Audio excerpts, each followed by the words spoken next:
할렐루야. 네, 오늘도 은혜 주실 우리 주님 찬양합니다.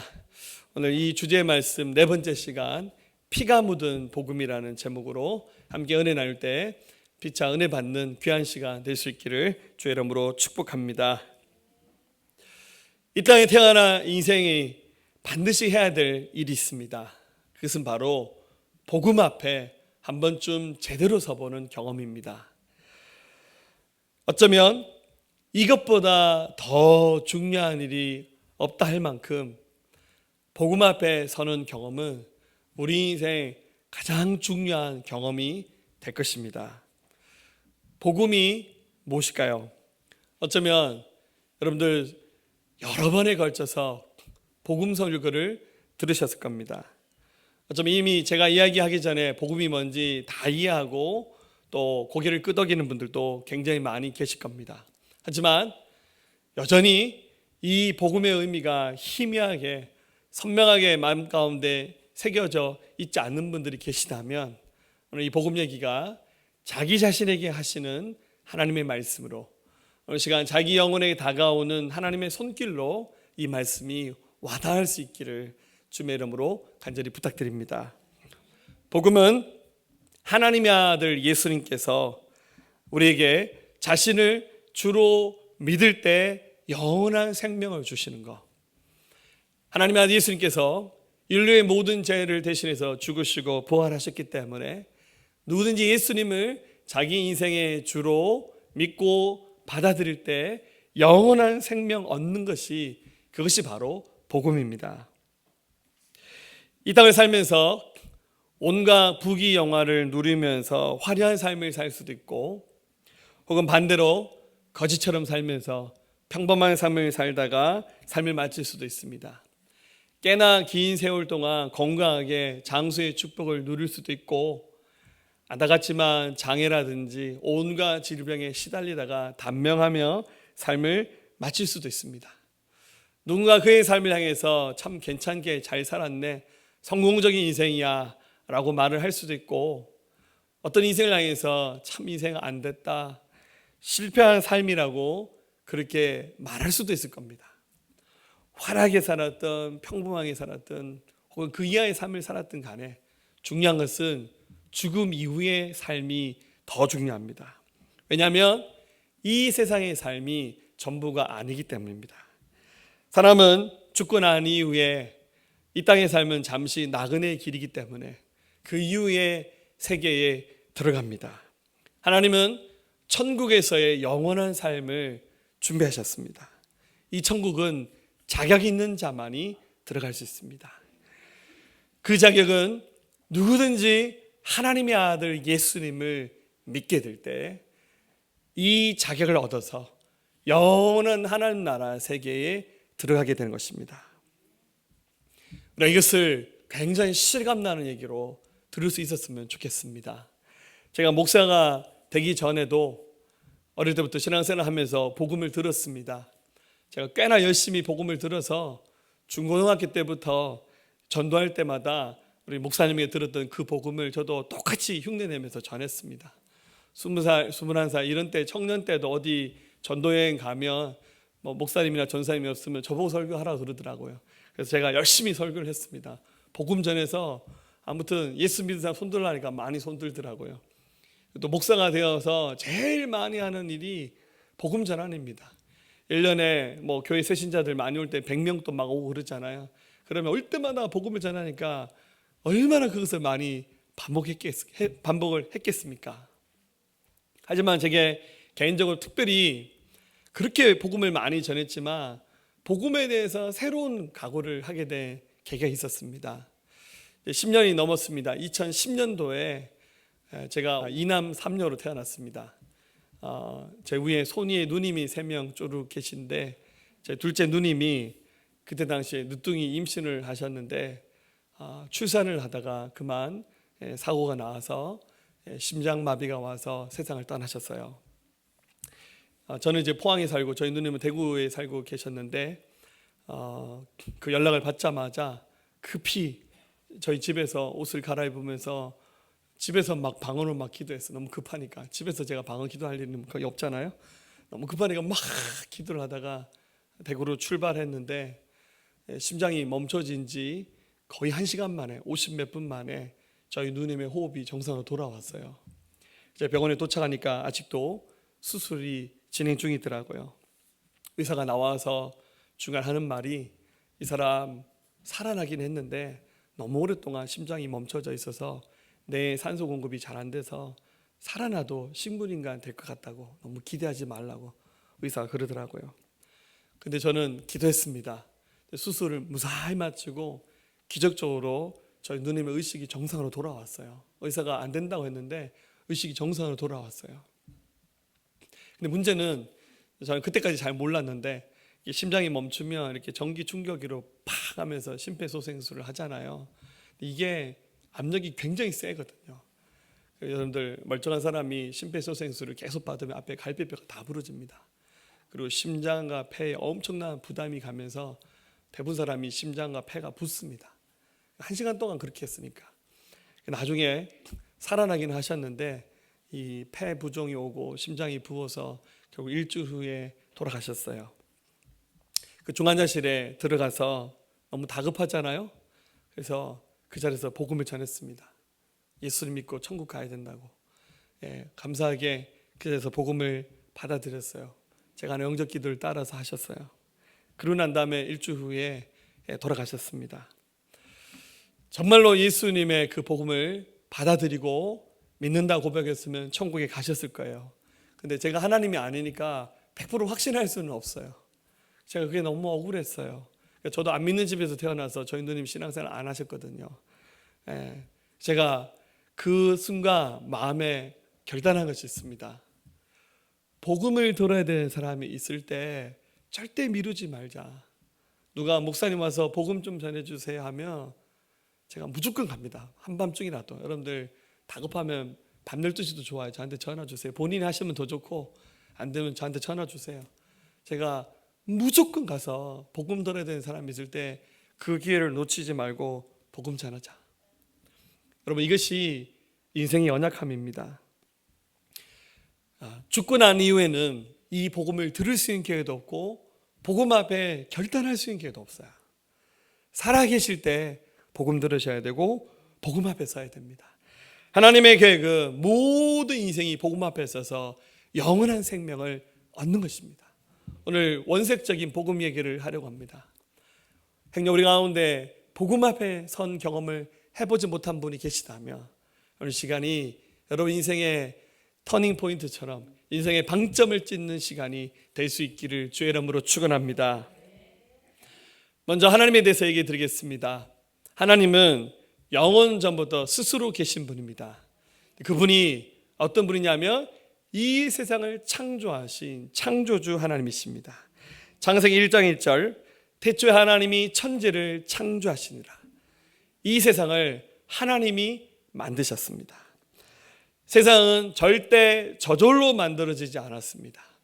저절로 무언가가 만들어진 것을 믿는다는 것은 엄청난 믿음이고 그것은 굉장히 어리석은 태도입니다.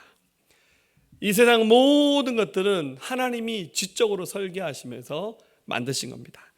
예를 들어 볼게요. 핸드폰이 있습니다. 핸드폰에 굉장한 기능이 있죠. 사진도 찍고 문자도 하고 인터넷도 하고 심지어 우리 온라인 예배도 기가 막힌 기능. 여기에 최첨단 과학 문명이 압축돼서 들어가 있습니다. 원재료는 쇳덩어리고 플라스틱도 들어가 있고 유리도 들어가 있고 재료들이 들어가 있어요. 이 재료는 얼마쯤 할까요? 한 5만 원쯤 할까요? 한 10만 원 할까요? 이걸 이제 만들어서 100만 원, 200만 원에 비싸게 팔아먹는 거죠. 왜냐하면 여기 엄청난 과학과 지혜가 들어갔으니까. 근데 여러분 이 핸드폰을 만들 수 있는 재료를 여기다가 수북히 쌓아놓고 기도하는 겁니다. 핸드폰 대라, 핸드폰 대라. 새로 나온 아이폰 12가 되라. 갤럭시 21 되라. 아무리 기도하고 기다려도 그 원재료들이 그렇게 고차원적으로 조립돼서 만들어진 것은 불가능하고요. 그걸 믿는 사람은 굉장히 어리석은 사람이에요. 그냥 엄마 아빠한테 얘기해서 새로 사달라 하세요. 남편한테 얘기해서 새로 나온 핸드폰 사주세요. 그러면 되는 거예요. 그런데 굉장히 많은 사람들이 굉장히 먼 옛날에 세상이 저절로 만들어졌다는 어리석은 생각을 가지고 있습니다. 이 세상 모든 것은 하나님께서 지적으로 설계하셔서 만드신 겁니다. 창조과학을 하는 과학자들에게 하나님의 지적 설계에 대해서 이렇게 물어봤더니 굉장히 재미있는 설명을 몇 가지 해줘서 제가 한번 옮겨봤습니다.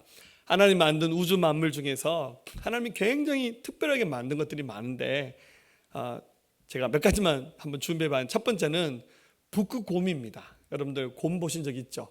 동물원에 가면 있습니다. 제가 찾아보니 지구상에 존재하는 육상 동물 중에서 가장 덩치가 큰 동물이 북극곰이랍니다. 수컷의 몸무게가 1.7톤입니다. 저 한방 빵 맞으면 갑니다. 그런데 이렇게 무거운 북극곰이 저 추위에서 살아남다는 것이 굉장하잖아요. 하나님이 어떻게 만들어 놓으셨냐면, 이 곰이 한번 물속에 들어가서 수영을 하면 쉬지 않고 헤엄칠 수 있는 거리가 80km가 넘는답니다. 한번 물에 들어가면 쉬지 않고 80km를 헤엄칠 수 있대요. 여러분 할 수 있나요? 보통 사람들 1km, 500m도 수영하기 힘들 거예요. 항상강에 빠지면 다 죽습니다. 네. 게다가 후각이 얼마나 뛰어나냐면, 먹잇감이 있을 때 냄새를 맡는데 30km 밖에 떨어져 있는 먹잇감의 냄새를 맡을 수 있대요. 굉장하죠. 이빨이 42개랍니다. 어떤 먹이도 다 씹어 먹을 수 있는데, 특별히 가장 탁월한 것은 곰 발바닥입니다. 곰 발바닥 크기가 30cm인데 이것은 눈길을 걸어 다닐 때, 얼음 위를 걸어 다닐 때 미끄러지지 않도록 만들어져 있는 스노우 슈즈입니다. 눈신입니다. 어떻게 만들었냐면, 발톱이 있는데 그 발바닥에 깜장색 살갗이 있는데 이게 미끄러지지 않는 패드 역할을 하는 거예요.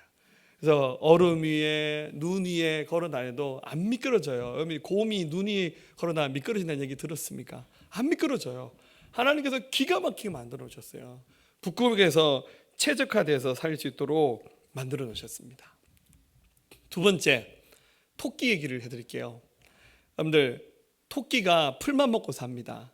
근데 놀라운 것은 토끼가 되새김질을 한대요. 되새김이 뭐냐면, 먹었던 것을 내뱉어서 2번 씹는 겁니다. 사람은 그렇게 하지 못해요. 사람이 그렇게 하는 것을 역류성 식도염이라고 그럽니다. 아시죠? 예, 소와 같은 이런 풀을 먹는 짐승들이 대체로 되새김질을 많이 하죠. 그런데 동물을 연구했던 많은 그 과학자들이 토끼는 되새김질을 하는 동물이 아니라고 지금까지 생각을 했습니다. 그런데 크리스찬 과학자 중에 그리지 맥이라는 분이 있었는데, 이분이 어느 날 성경을 읽었는데 레위기 11장 6절에 되새김질은 하되 굽이 갈라지지 아니하였으므로 너희에게 부중하고, 성경에서 토끼가 되새김질한다는 성경 말씀이 나와요. 그런데 과학자들은 토끼가 되새김질을 안 한다고 믿고 있거든요. 너무 이게 신기해서, 혹시 성경이 틀렸나? 과학자가 틀렸나? 이 사람이 토끼에 대해서 계속 연구를 했는데 놀라운 것을 발견했습니다. 토끼가 되새김질을 합니다. 언제 하냐면 밤 12시부터 새벽 3시에 토끼가 되새김질을 한 것을 이 과학자가 처음으로 발견해냈어요. 성경에서 하는 말씀이 맞구나. 하나님이 굉장히 기가 막히게 토끼를 창조했구나. 하나만 더 얘기할까요? 기린. 여러분들, 기린은 목이 길기 때문에 우리나라 말로 기린이라 그렇게 말합니다. 자, 목이 기니까 높이 있는 나무까지 있는 나뭇잎도 따서 먹을 수 있는 그런 장점이 있는데, 이게 구조적으로 문제가 있어요. 목이 너무 길다 보니까 심장이 박동을 하면서 혈액을 뿜어줘야 하는데, 목이 너무 기니까 이 피가 흐르려면, 여러분, 이 기린은 다른 동물과 다르게 심장이 2배로 강하게 피를 밀어낸답니다. 혈액순환을 위해서. 근데 문제는 혈압이 너무 높은 거예요. 고혈압이에요, 기린은. 그럼 죽어야 되잖아요. 특히 뇌에 혈압이 강하게 들으면 뇌의 혈관이 터질 수 있잖아요. 그래서 어떻게 이 혈압을, 이 큰 혈압 가운데 이 기린이 견딜까 하고 해부학을 해봤는데, 기린의 뇌 속에 그 뇌를, 스폰지와 같은 것이 뇌를 감싸고 있다는 사실을 발견했습니다. 이거 이름이 갯솜 조직이라던데, 제가 과학자 아니기 때문에 잘은 모르겠습니다. 강하게 피가 딱 몰아치는 순간 이 뇌를 감싸고 있는 조직이 강하게 두르는 그 혈관을 타고 두르는 그 피의 압력을 떨어뜨린다는 거예요. 그래서 기린이 고혈압으로 쓰러지지 않도록, 고혈압 안 먹도록 하나님 그렇게 창조해 놓으셨대요. 너무 신기한 것은 먹이를 먹을 때 기린이 고개를 땅으로 쳐박을 때도 있거든요. 그 순간에 피가 강하게 역류할 수 있거든요. 이것도 어떻게 가능한가 살펴봤더니 이 기린의 뇌 속에 밸브 시스템이 있대요. 고개를 쳐박는 순간 밸브가 닫히면서 피가 역류한 것을 막는 굉장히 특이한 구조로 만들어져 있답니다.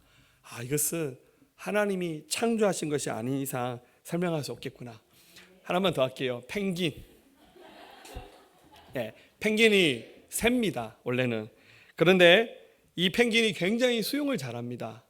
어떻게 이렇게 잘하나 했는데 알고 봤더니 여러분 이 뼈 속에는 원래 다 공기가 있거든요. 공기가 많으면 골다공증 아시죠? 그런데 펭귄은 유일하게 뼈 속에 공기가 없게 창조됐답니다. 그래서 물속에 들어가서도 잠수하기 굉장히 편하게 그렇게 창조되었는데 이 원래는 날개입니다. 못 날죠? 날개인데 이 모양이 지느러미처럼 생겼어요. 그래서 여러분들 펭귄도 경우에 따라 점프해서 살짝 날 수 있지만 완전히 날 수는 없어요. 그런데 헤엄도 굉장히 잘 치고 몸의 구조가 그렇게 만들어져서 굉장히 잘 살 수 있게 됐답니다. 추운 지방에서도 잘 살지만 놀라운 것은 펭귄은 굉장히 더운 지방에서도 잘 삽니다. 여러분 펭귄이 적도 지방에서도 삽니다. 자, 예전에 뉴질랜드에 잠깐 살았던 적 있잖아요. 그 남섬에 여행 갔더니 그 남섬 바닷가 거기 적도에 가깝거든요. 펭귄을 봤어요. 그래서 처음에는 거짓말한 줄 알았어요. 우리 같이 갔던 선교사님이 저기 가면 펭귄 있다고. 펭귄이 뭐 북극 남극에 사는 거 아니냐고. 아니라고. 펭귄이 적도에 있다고.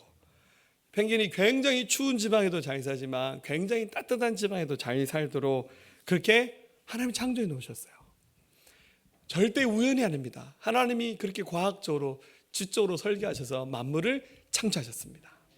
자, 근데 여러분 이런 펭귄이나 북극곰하고 비교할 수 없는 최고의 걸작품이 있습니다. 그것은 바로 인간입니다. 하나님이 사람을 그렇게 만드셨어요. 거울 보시면 맨날 감탄하시죠. 너무 잘생겼다, 이쁘다. 창세기 1장 27절 하나님이 자기 형상 곧 사람의 형상대로 사람을 창조하시되 남자와 여자를 창조하시고 하나님의 모양대로 형상대로 인간을 창조했어요. 여러분 천국 가면 우리 눈으로 보는 하나님은 예수님이신데요. 놀라지 마세요. 우리랑 똑같이 생겼어요. 예수님 만약에 그 무슨 SF 영화에 나오는 에일리언처럼 생겼으면 겁나서 하나님 옆에 가겠어요. 하나님 우리랑 똑같이 생겼어요.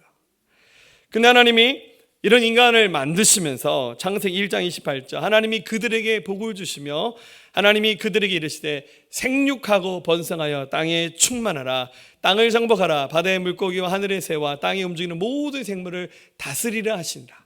인간을 그저 그런 존재로 만드신 것이 아니라 이 모든 우주 만물을 다스릴 수 있는 정복할 수 있는 존재를 만들어 놓으셨어요. 그래서 원래는 인간의 이 모든 우주 만물을 관장할 수 있는 그런 리더십을, 그런 권한을 하나님 우리 인간에게 주신 거예요. 얼마나 아름답고 귀합니까? 그래서 사실은 하나님이 주신 자연 속에 답이 다 있어요. 이렇게 먹고 사는 거 걱정하지 않아도 돼도. 여러분들 바닷가에 물고기가 절대 떨어지지 않아요. 우리 집에 냉장고는 떨어지지만 바닷가에 사는 그 어류들 떨어지지 않고요. 여러분들 자연 속에 지천에 있는 그 식물들은요 절대 사라지지 않아요. 해가 바뀌어도 하나님께서 어김없이 새로운 그 꽃을 피게 하시고 열매를 맺게 하시는 하나님의 섭리가 이 우주 만물 속에 있는 거예요. 그 술들로 살아가면 인간은 절대 여러분들 병들지 않고 인간은 절대 아프지 않아요. 그 하나님이 안 만든 맨날 술 같은 거 먹고 이러니까 사람이 병드는 거예요. 원래는 하나님이 육식하는 것도 하나님의 창조의 섭리가 아니거든요. 원래 인간은 초식 동물로 만들어졌어요. 그리고 인간은 불에 구워서 음식을 먹는 것이 아니라 생식하도록 하나님께서 그렇게 만들어 놓는데 인간이 화식을 하고 육류를 먹게 되면서 사실 사람에게 질병이 찾아온 거예요. 할렐루야. 그럼에도 불구하고 점심때 고기 드시겠죠? 하나님의 창조의 섭리대로 살면 가장 아름답습니다. 자, 그런데 문제가 생겼습니다.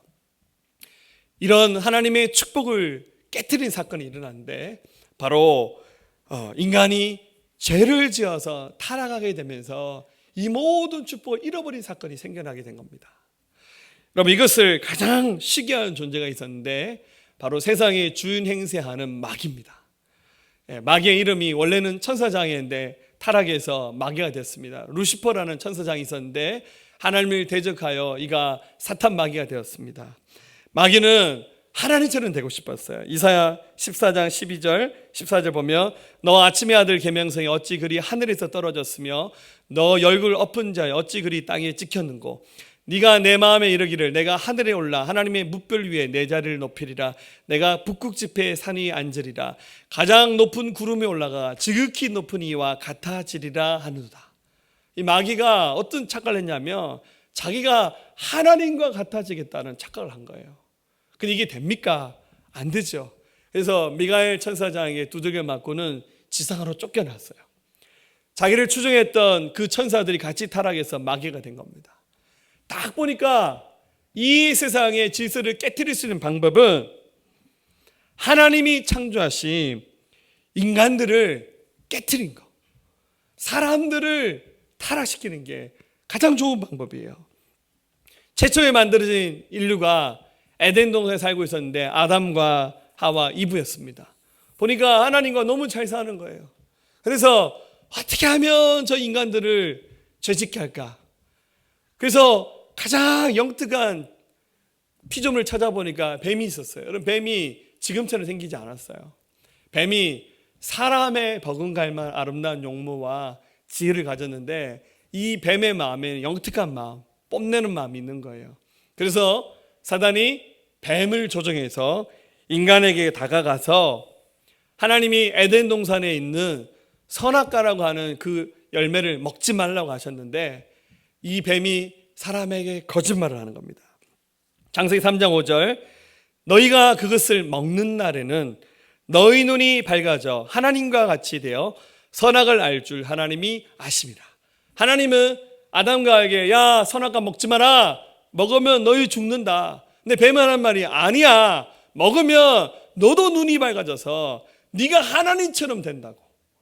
아니 사람이 왜 하나님이 돼야 됩니까? 될 필요도 없고 될 수도 없어요. 그까지 선악 하나 먹는다고 인간이 하나님 되겠어요? 뱀의 완벽한 거짓말입니다. 그런데 이 거짓말에 속아서 아담 부부가 선악 하나 먹어버렸어요. 하나님 뭐라 말씀하셨냐면 먹지 마라. 먹으면 죽는다. 먹으니까 인간에게 죽음이 찾아온 거예요. 영적 죽음이 찾아왔어요. 갑자기 눈이 캄캄해지는 거예요. 여러분들 원래 보이던 사람이 시력 잃어버린 생각해 보세요. 아무것도 안 보이잖아요.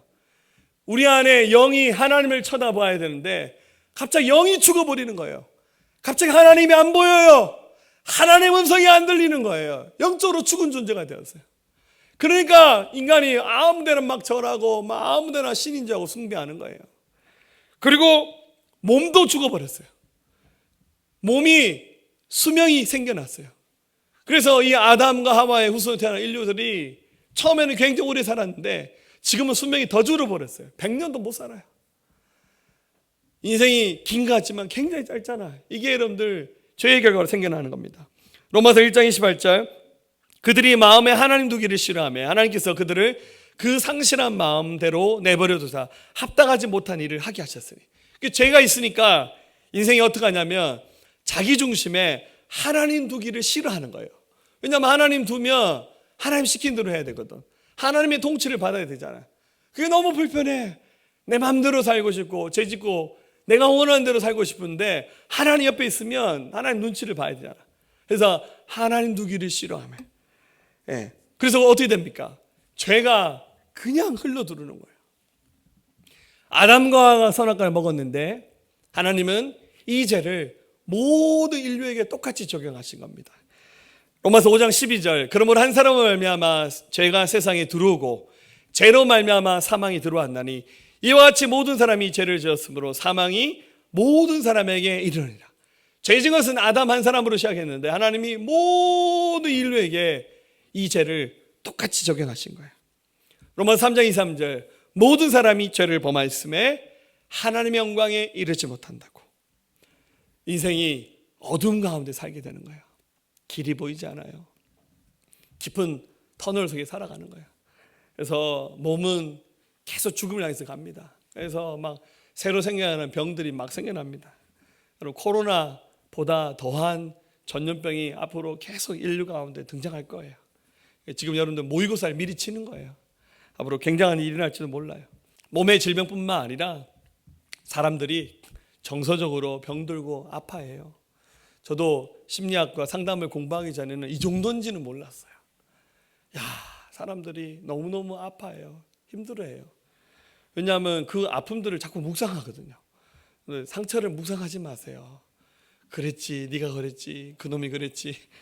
묵상하면 할수록 힘이 나는 게 아니라 묵상하면 묵상할수록 더 거기 빠져들어요. 하나님 말씀 묵상 안 하고 자꾸 상처를 묵상하면 더 힘들어지는 거예요.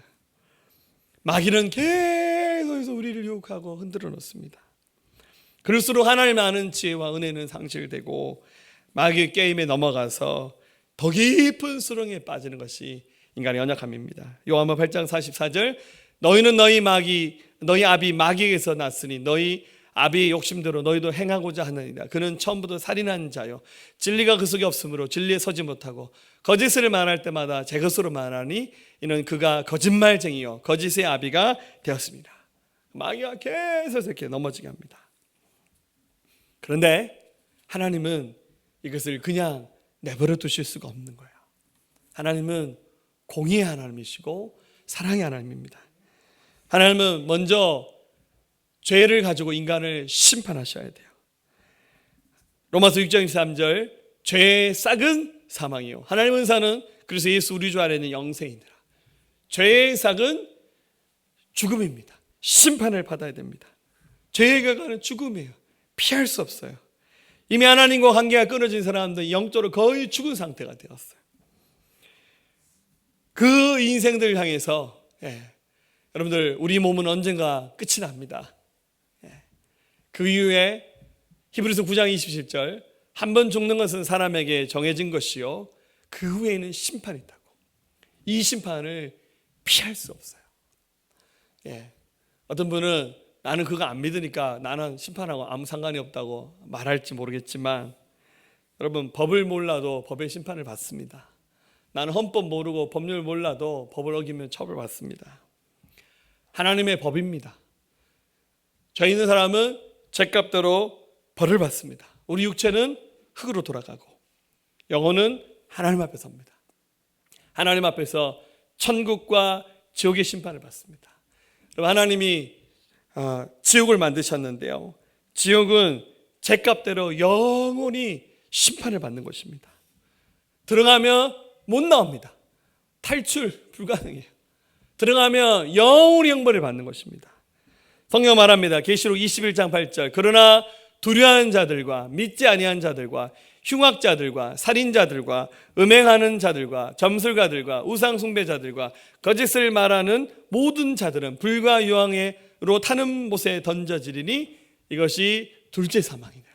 우리 몸이 죽는 것이 첫째 사망이면 지옥에서의 심판은 둘째 사망이다. 그렇게 말하고 있어요. 하나님이 천국도 만드셨어요. 우리 하나님이 계신 곳인데, 하나님이 자격 있는 자들은 천국에 들어가게 하셔서 주님과 함께하고 또 주님의 영광을 함께 누리는 삶을 허락하십니다. 계시록 22장에서 천국에 대해서 잠깐 묘사하고 있는데 1절부터 보면, 또 그가 수정같이 맑은 생명수의 강을 내게 보이니 하나님과 및 어린 양의 보좌로부터 나와서 길 가운데로 흐르더라. 좌우에 생명나무가 있어 12가지 열매를 맺되 달마다 그 열매를 맺고 그 나무 잎사귀들은 만국을 치료하기 위하여 있더라. 다시 저주가 없으며 하나님과 그 어린 양의 보좌가 그 가운데 있으리니 그의 종들이 그를 섬기며 그의 얼굴을 볼 터이요 그의 이름도 그들의 이마에 있으리요. 다시 밤이 없겠고 등불과 햇빛이 쓸데없으니 이는 주 하나님이 그들에게 빛이심이라. 그들이 세세토록 왕노릇 하리로다. 주님과 함께 왕으로 살아가는 것, 그것이 바로 하나님의 나라입니다. 자, 이제 여러분들이 굉장히 중요한 일을 하셔야 돼요. 천국과 지옥의 선택은 죽고 난 다음엔 할 수 없어요. 살아있는 동안 복음을 듣는 수가 지금 하셔야 됩니다. 영원한 생명을 얻어서 천국에 들어갈 것인지 영원한 심판을 받는 지옥에 들어갈 것인지를 선택하셔야 됩니다. 방법은 복음을 받아들이는 겁니다. 하나님의 아들 예수님께서 인간으로 오셨습니다. 심판받는 인간들을 그냥 내버려 두실 수가 없어서 우리에게 영원한 생명의 길을 열어주시기 위해서 예수님께서 오셨습니다. 그분의 이름이 바로 예수 그리스도. 요한복음 3장 16절, 하나님이 세상을 이처럼 사랑하사 독생자를 주셨으니, 예수를 말하는 거죠. 이는 그를 믿는 자마다 멸망하지 않고 영생을 얻게 하려 하십니다. 누구지? 하나님의 아들 예수님을 믿으며 영원한 생명 얻는 길을 열어두셨어요. 구약의 제사는 짐승을 잡아서 드리는 피의 제사였습니다. 근데 이런 짐승을 잡아 드리는 제사로는 사람의 죄를 완벽하게 해결할 수가 없는 거예요. 그래서 하나님이 영원한 속죄의 제물로 예수님을 준비하신 거예요. 히브리서 9장 12절, 염소와 송아지의 피로 하지 아니하고 오직 자기의 피로 영원한 속죄를 이루사 단번에 성소에 들어가게 하셨다고. 히브리서 10장 12절, 오직 그리스도는 죄를 위하여 한 영원한 제사를 드리시고 하나님 우편에 앉으셨다라고 말하고 있습니다. 길은 딱 하나인 겁니다. 예수님을 믿는 겁니다. 구원을 완성하시기 위해서 예수님 오셨습니다. 십자가에서 죽으시고 부활하셨습니다. 힘이 없어서 연약해서 붙잡혀서 죽으신 것이 아니라 온 인류에게 생명 주시기 위한 사랑의 결단이었습니다. 예수님 십자가에 매달려 돌아가신 순간 몸을 갖고 계셨기 때문에 너무너무 고통스러웠어요. 십자가에서 처절하게 머무르셨습니다. 오늘 보면 마가복음 15장 34절, 제구시에 예수께서 크게 소리 지르시되 엘리 엘리 라마 사박다니 하시니, 이를 번역한즉 나의 하나님 나의 하나님 어찌하여 나를 버리셨나이까. 하나님이 예수님을 버리신 것은 아닙니다. 근데 생명 주시기 위해서 그 순간 예수님의 그 육의 생명을 하나님 포기하신 거예요. 사람의 죄를 없애기 위해서 소와 양의 그 생명과 피로 제사를 드렸듯이 사람들의 죄를 대신하기 위해서 영원한 속죄의 제물로 예수님을 준비하신 거예요. 그래서 처절하게 몸부림치면서 십자가에서 죽게 하신 겁니다. 15장 37절, 예수께서 큰 소리를 지르시고 숨지시니라. 이에 성도 2장이 위로부터 아래까지 찢어져 둘이 되니라. 예수 십자가에서 운명하심으로 모든 인류의 죄를 다 씻으셨어요. 옛날 성전은 성소, 지성소가 있는데 그 중간에 굉장히 두꺼운 커튼이 있습니다. 대제사장만 들어갈 수 있어요. 그런데 예수의 십자가 지신 순간 그 성소와 지성소를 가로막고 있는 그 커튼의 휘장이 찢어져 버렸어요. 십자가에서 찢으신 예수의 몸처럼 누구든지 예수님 믿으며 하나님 만나는 자리에 나갈 수 있도록 주님이 준비하신 거예요. 사도행전 17장 30절, 알지 못하던 시대는 하나님이 간과하셨거니와 이제는 어디든지 사람에게 다 명하사 회개하라 하셨으니, 이는 정하신 사람으로 하여금 천하를 공의로 심판하는 날을 작정하시고 이에 그를 죽은 자 가운데 다시 살리신 것으로 모든 사람에게 믿을 만한 증거를 주셨음이라 하니라. 예수님의 십자가와 부활, 특별히 부활은 믿을 수 있는 가장 확실한 증거로 우리에게 주신 겁니다. 영원한 생명이 준비되어 있습니다. 어떻게 할까요? 갑자기 죄짓지 않고 한번 잘 살아볼까요? 아닙니다. 영원한 생명 얻는 방법은 이미 우리의 죄를 대신해서 죽으셨고 우리의 의를 위해서 그분이 죽으시고 부활하셨어요. 그래서 이 예수님의 십자가의 죽음과 부활을 그대로 인정하고 받아들이는 거예요. 가장 먼저 회개를 하셔야 됩니다. 어릴 때부터 지었던 모든 죄를 테이프 다 감아서 다 고백하란 말이 아니에요. 요한일서 1장 9절, 만일 우리가 우리 죄를 자백하면 그는 미쁘시고 의로사 우리 죄를 사하시며 우리를 모든 불의에서 깨끗하게 하실 것이요. 우리 죄를 자백하면 주님이 다 용서해 주신다는 거예요. 세상에 이런 법은 없어요. 세상은 죄 지으면 죄값 받아야 돼요. 도둑질하면 도둑질하는 벌 받아야 되고, 이슬람 어떡합니까? 이슬람은 도둑질하면 손 잘라버려요, 칼로. 인과응보입니다. 죄에 대해서 마땅한 그 대가를 치는 것이 세상 법입니다. 근데 하나님 법은 회개하면 다 용서하신다는 거예요. 자기 죄를 자백하고 고백하고 뉘우쳐야 됩니다. 그게 회개입니다. 그러면 목사님, 지금까지 지었던 제 나이가 몇 살인데 아마 제가 한 트럭은 될 것 같아요. 그거 어떻게 다 회개합니까? 여러분들, 회개는 여러분이 지었던 모든 죄를 다 기억해서 고백하란 말이 아닙니다. 회개는 요한복음 16장 9절, 죄에 대하여 함은 그들이 나를 믿지 아니하며. 예수님 말씀하셨어요. 죄가 뭐냐면 나를 믿지 않는 것이라고. 예수님이 하신 말씀이에요. 예수님 이미 사람들의 죄를 대신해서 죽으시고 부활하셨잖아요. 그 사랑을 거부하고 믿지 않는 것이 가장 큰 죄예요. 그래서 예수님 안 믿은 죄를 회개하며 하나님이 우리의 죄를 다 용서해 주시는 거예요. 로마서 10장 9절, 네가 만일 내 입으로 예수를 주로 시인하며 또 하나님께서 그를 죽은 자 가운데서 살리신 것을 내 마음에 믿으면 구원을 받으리라. 예수님이 죽음과 부활을 믿으면서 이것을 입으로 고백하면서, 쪽팔려서 나는 속으로만 고백할게요, 그러시면 안 돼요. 입으로 나 예수 믿을게요, 예수님 어떤 분으로? 나의 주님으로 고백하며 구원을 받는다고 성경은 선언하고 있습니다. 이것을 지금 이 순간 그대로 하는 거예요. 마음으로 믿고 입으로 시인하면 그 사람이 구원을 받습니다. 영원한 생명을 선물로 주십니다. 이것이 바로 복음입니다. 갑자기 여러분들 막 천사처럼 막 열심히 살란 말이 아니에요. 교회에서 열심히 봉사 헌신하는 거, 여러분, 그건 구원을 위해서 하라는 것이 아니에요. 구원받았기 때문에 하나님께 감사해서 그렇게 살아가는 것이지. 구원은 예수님을 자기 마음으로 믿고 입으로 시인할 때 구원을 선물로 받는 것입니다. 영국에 가면 유명한 웨스트민스터 사원이 있습니다. 유명한 신앙인들, 굉장히 한 시대에 불꽃 같은 삶을 살았던 사람들만 여기 들어갈 수 있어요. 우리로 치자면 국립묘지와 같은 그런 곳이죠. 근데 여기는 이제 믿음의 사람만 들어가는 거죠. 크리스찬들에게 최고의 영광은 여기 묻혀서 죽는 거예요. 지구촌교회 이동훈 목사님이 그러시더라고요. 한 번은 여기를 갔대요. 여러 사람과 함께 같이 구경을 했는데 가이드 하신 분이 이 웨스트민스터 사원의 역사에 대해서 막 얘기를 해주시고, 여기는 아무나 못 묻히는 곳입니다 하면서 막 그렇게 자랑하면서, 교회니까. 그래서 지금 이 사원이 어떤 프로그램을 갖고 있고 어떻게 운영하는지 막 설명하더래요. 뭐 굉장하죠. 근데 이 순례객 중에 한 사람이 그 설명을 듣고 난 다음에 그 안내하신 분에게 질문했습니다. 선생님께서 이 사원에 대해서 여러 가지 설명해 주신 것은 감사한데요, 제가 질문이 있어요. 최근에 이 사원을 통해서 구원받은 사람이 몇 명이나 됩니까? 그랬더니 이 사람이 굉장히 당황했어요. 대답을 못 하더래요.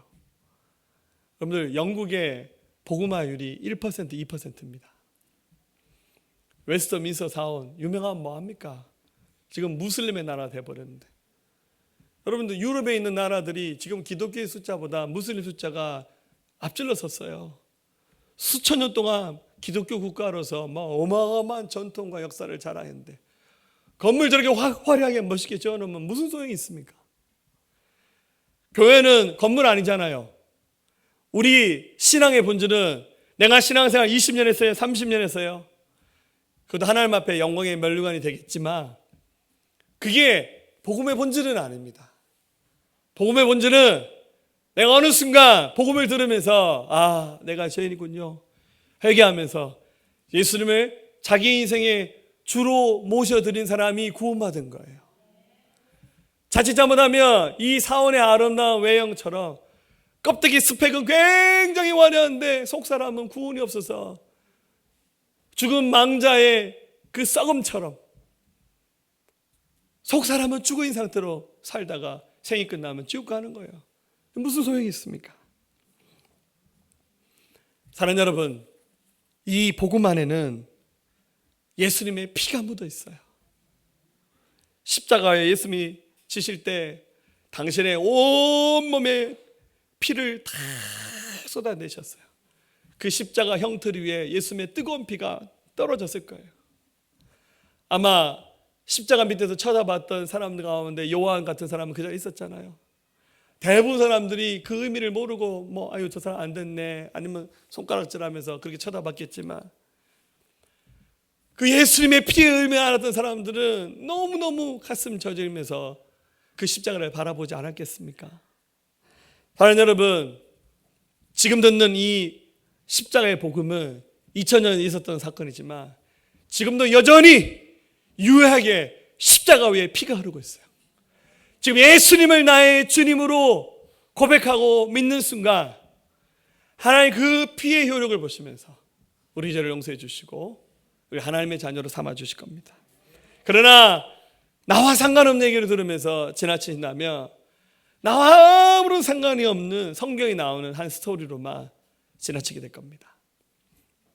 지금 하셔야 됩니다. 복음 들으면서 내가 아직 복음 앞에 못 선 채로 껍데기만 화려한 신앙생활을 하고 있었구나 라고 여겨지신다면 부끄러워하지 마시고 두려워하지 마시고 예수님을 자기 인생의 주님으로 고백하시면서 예수를 마음에 영접하시기를 주의 이름으로 축원합니다.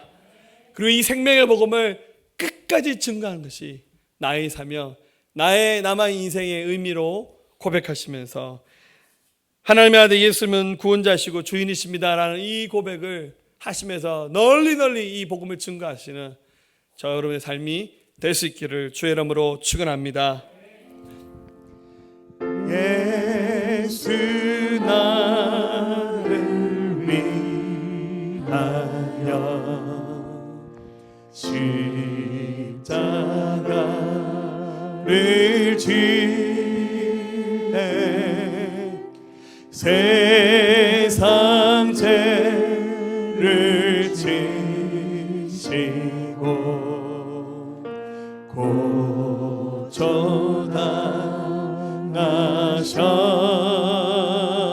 고쳐당하셨네.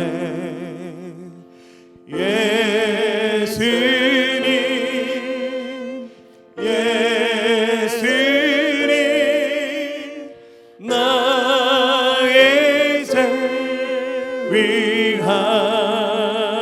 위하여 보배 피를 흘리니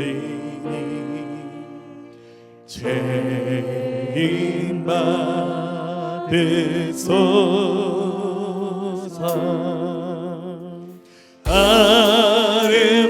아름답다 예수야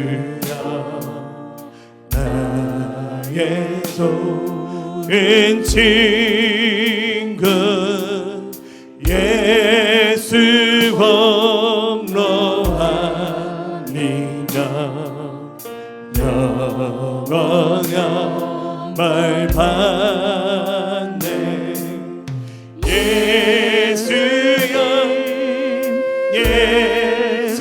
예수님 나의 죄 위하여